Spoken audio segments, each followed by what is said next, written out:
你觉得面大马路的房子可以买吗？嗨，我是买房阿元，订阅买房阿元，我先祝你老了有房也有钱。我们在上一次影片聊了，花4万块去租房子，这合理吗？如果你还没看的话，可以看一下。那今天我想跟你讨论面大马路的房子好吗？我来聊一个假设性的问题。假设你今天在挑房子的时候，有2间在选，一间是在大马路上，那另一间在巷子里面，你应该要先买哪一间？那我们先讲面马路这一间有什么优缺点？先说优点，第一个优点就是采光好嘛，因为你的栋距一定比一般的宽嘛，那基本上白天的时候室内应该可以不用开灯。第二个优点就是交通方便嘛，大马路旁边交通当然方便，应该那个 Seven 全家也喜欢开在这个地方像我有个房子，它楼下就50栏那走过去就有 Seven 就很方便了，都在大马路边那这没什么好解释。那缺点有2个第一个噪音扰人噪音扰人。大马路旁边就是车来车往那如果你买的是主干道或是交流道旁边，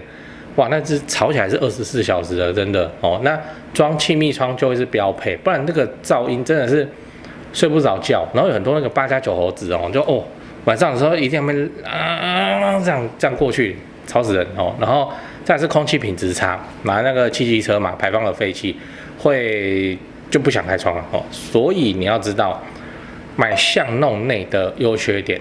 那我们接下来讲巷弄内的。如果你想说买马路的缺点那么多，那买巷弄内的会不会比较好？其实不一定巷弄内虽然避开了大马路的各种噪音灰尘问题，可它本身自己的条件，比方说采光就没那么好，巷子里面阳光比较难照得进来那也照得进来，但是每天接受到日光时间比较短那除非你旁边的房子都比你还低再来就是栋距会比较窄，会造成一些隐私的问题。例如你站在窗户旁边，其实隔壁都看得到你在干嘛这个都是缺点。那我觉得最麻烦的事情是，窄巷内通常车道出入规划很差，尤其上下班时间车道口一出来就是巷子那如果你出来的时候刚好遇到对向有车要进来，那真的是看谁技术比较好可以往后退，所以买在巷子里面也不一定比较好那我的建议是这样就是听你老婆的听你老婆的那因为外面的噪音吵可以用气密窗解决，通风不好，那你就装个新风机那个视野的问题那你就听你老婆的但是你老婆心情不好，这个你是要被骂一辈子的所以听你老婆的。老婆不开心，花钱就不一定能够消灾以我们在看，我们当然是看投报嘛，那投报都差不多的话，其实都可以嘛就听老婆的就好，不会吵架比较重要。好，那最后你要知道自产投资要怎么选如果我们今天买了这间房子是为了投资的话那我也会建议你哪个投报率高你就买哪个嘛，反正你也不是住这边。所以我们刚刚讲的优缺点跟你可能也没什么关系，都是你租客的关系。然后租客他在看房子他就知道啦，他还要租，他就是能接受，对不对？你也不用想说会不会买在马路旁边比较好租不会因为今天租客来租房子他的首选一定是地段，有没有离他公司近比较重要。那马路旁边还是巷子里面对租客来说真的还好，没什么差。只有一种情况我会建议你，就是要选在大马路旁边，就是你刚好看到2个物件，各面条件都一样，但是有一间面马路，有一间面巷子那你就优先选面马路如果你老婆意见很大，你就听他的但如果你老婆听你的，你就买面大马路那因为一般人会认为面大马路的房子比较保值，银行也这样认为。那个有所谓的那个地段率就是你比较贵的地段，你的那个税金比较高那银行建价也会比较漂亮，银行也要看地段就看这个东西。好，所以大马路旁边真的是比较厉害，你贷款建价也比较厉害。但是我要讲的是没有买过房子的一般人像我们买房自产的，真的是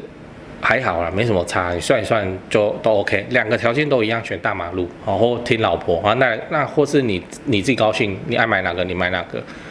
讲完了我们整理一下，我们今天讲该选面马路还是巷弄内的房子。而我先跟你讲了马路旁房子的优点，如采光好、交通方便，那缺点就是噪音跟空气品质。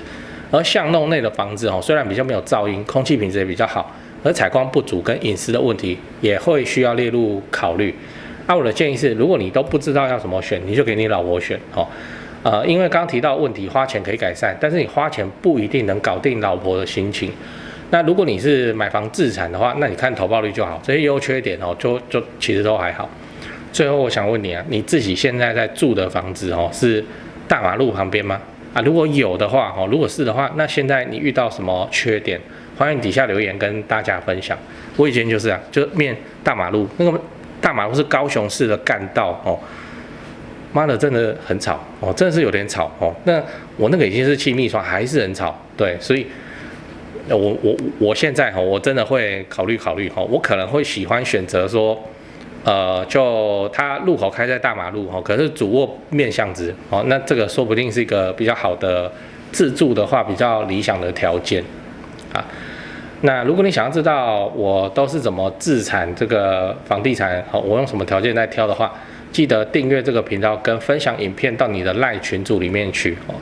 A 片群组也没有关系，让他们看着我的脸冷静，或是加入频道的会员哦，我会在里面分享更多房地产的八卦给你。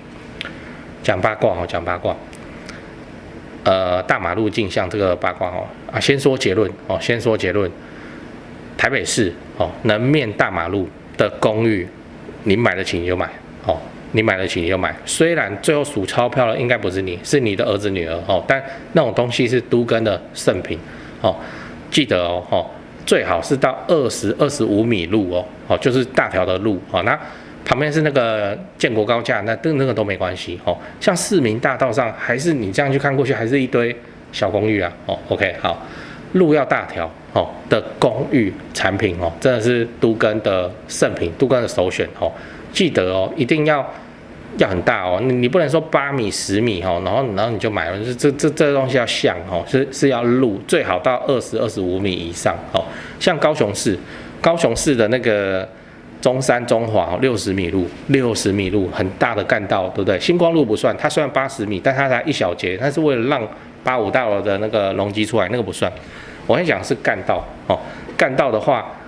你就是25米以上台北市注意而且产品是公寓我想这个不用我讲，一堆老师也都在讲，对不对？都更嘛但是买这种东西你要心理准备。就是你儿子女儿的那一代才开花结果原因无他啦。根据我们的建筑技术法规原则马路越宽，盖楼可以盖得越高再说一次马路越宽，盖楼盖得越高。那一个大马路旁边的公寓就会是建商们会积极去获取同意书的都更预定地的理想标的，不然像那个窄窄的，它真的要盖也是盖个什么7楼华夏那就出来都是天价。那台北市这样。不太好玩了最好就是能够取得一小排，像那个板桥现在也蛮多的像板桥的都更案也蛮多的，三重也蛮多，泸州也蛮多的，都你仔细去看，是不是它都面大路面大路就是建商的第一优先顺位就对，我说都更但是问题就是公寓公寓这种产品才有用公寓的意思是就不是你同意就好了你可能签同意书签8年了，然后你同公寓的其他住户到现在还在当钉子户更麻烦的事情来了，那公寓连在一起，它有前面后面，前面面大路然后1楼被当店面，然后后面就镜像然后1楼当车库在停车然后那个你那个店面的就嫌说分的不够多，对不对？然后就在那边当钉子户，所以有时候也不是说人家就是死要当那个钉子户但考量一下人家自己的那个利益。如果我今天是1楼公寓然后面大马路，现在被当一个好像很多都做那个汽车美容的店面假设是这样的话，那我要跟后面镜像的分一模一样，这个我也不同意啊为什么？因为我是店面价值嘛虽然都是住宅这也是为什么目前的都更这么难搞定，超级难搞定目前除了地震、天灾或火灾这种人祸以外，很难你看得到很完善的大楼都更案把那个公寓一排铲掉，然后变成大楼，很难，真的很难为什么？你看公寓这少的户数就很难搞了，那大楼就要去都更，那么还得了你大楼都更案很难看得到。高雄有发生，但是那个是人祸，就是纵火那个城中城嘛，对不对？那现在全部铲掉，做一个公园这样。我会特别讲这个是因为很多观众就会一直来问我都更好不好能不能买那自己有个老公寓有没有都更机会就一直问这个。这个你要我怎么回答嘞？我又不是建商哦。那如果你要去买一个公寓去拼都更的话，你就是自己想清楚，数钞票的应该是你的儿子或女儿，这样子你 O 不 OK？你这辈子就大概就当做没有这件事情。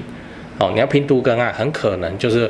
会变成这样，有非常大的几率哦。那你都挂了，他还没都更，然后变成说你会有怎样一大笔钱卡在里面，这一卡好几十年哦，卡到你往生了都还在卡，然后你就看别人买高雄啊，哦，买台中啊，5年一趟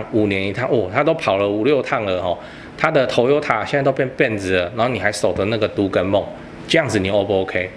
哦，你 OK 的话，你再考虑哦。我告诉你啦，你不 OK 的啦，你没办法的啦。为什么？因为人性嘛，人性就是这样啊。人性怕什么？怕比较。哦，你卡在都更的钱不会比他还少，甚至比他还多哦，多非常的多。哎，开玩笑，台北市大马路旁边老公寓呢，然后30年内你比他赚的少好几千万，我不相信呐。哦，一般的人这个心灵有办法忍受这种，我们讲说无言的嘲讽。哦，等都更啊，都更仔，好，你去等哈，我再跑2趟，哦，看你都更了没？这样，一旦你都更，你就是报复他怎么做都做不赢你，哦，这是没错。但这个人性啊，哦，你知道哈，所以你想清楚哈，真正适合去拼都更的人是什么样子？也有这种人哦，什么人哦？就是这笔钱可能只占他总资产的多少？可能1/5、1/8哦，就他丢5000万。这个他没有差，他放在那里哦，他也不贷款了，他等20年他也没有差。这种人哦，其实才是最有资格去赚到都更暴富的钱。为什么？因为他没差，他能等，你知道哦。但你我都是寻常普通人嘛哦，我们还是尽量以资产你看得见哦，短时间之内看得见价差，这个要5年哦，看得见价差为导向去行动会比较安全。那个人家钱那么多，你帮他烦恼什么？哦，那现在我们的钱就不多嘛，所以我们就是步步为营，哦，然后让自己的资产膨胀，拼的是什么？老了有房也有钱，哦，那个要拼都更，哦，你上一代没有留给你庞大的资产，你这一代应该你很难遇到，哦，那大概就是这样，给你参考。